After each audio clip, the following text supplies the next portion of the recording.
प्रेमानंद जी महाराज का जीवन और उनके वचन आधुनिक युग में भटकते हुए मन के लिए एक प्रकाश स्तंभ की तरह हैं। उनका मूल मंत्र बहुत सरल लेकिन अत्यंत प्रभावशाली है, राधा नाम का आश्रय और सत्कर्मों का पालन। वे सिखाते हैं कि मनुष्य का सबसे बड़ा शत्रु उसका अपना अनियंत्रित मन और उसकी वासनाएं हैं। जब हम बाहरी दुनिया में खुशी ढूंढते हैं तो हमें केवल क्षणिक सुख मिलता है, लेकिन जब हम अपने भीतर झांकते हैं और ईश्वर के नाम का सहारा लेते हैं तो हमें वो आनंद प्राप्त होता है जो कभी समाप्त नहीं होता। महाराज जी अक्सर कहते हैं कि परिस्थितियां चाहे कितनी भी विपरीत क्यों न हों, यदि आपके हृदय में अपने इष्ट के प्रति अटूट विश्वास है तो दुनिया की कोई भी ताकत आपको विचलित नहीं कर सकती।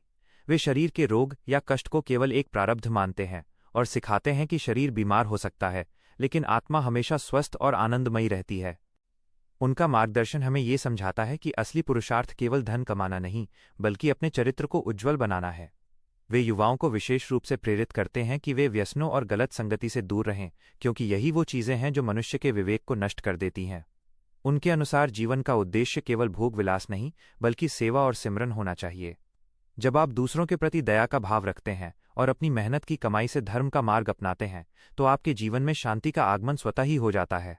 हार मत मानो माइनस ये संदेश उनके प्रवचनों में बार बार मिलता है।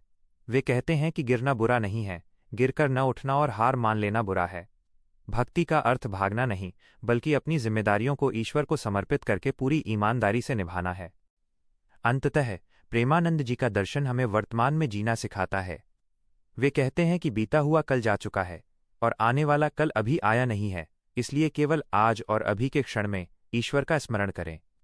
यदि आप अपने मन को प्रभु के चरणों में लगा देते हैं तो संसार की बड़ी से बड़ी समस्या भी आपको एक छोटी सी लहर की तरह प्रतीत होगी। उनका जीवन हमें ये शक्ति देता है कि हम अपनी कमजोरियों को अपनी ताकत बना सकें और एक ऐसा जीवन जिएं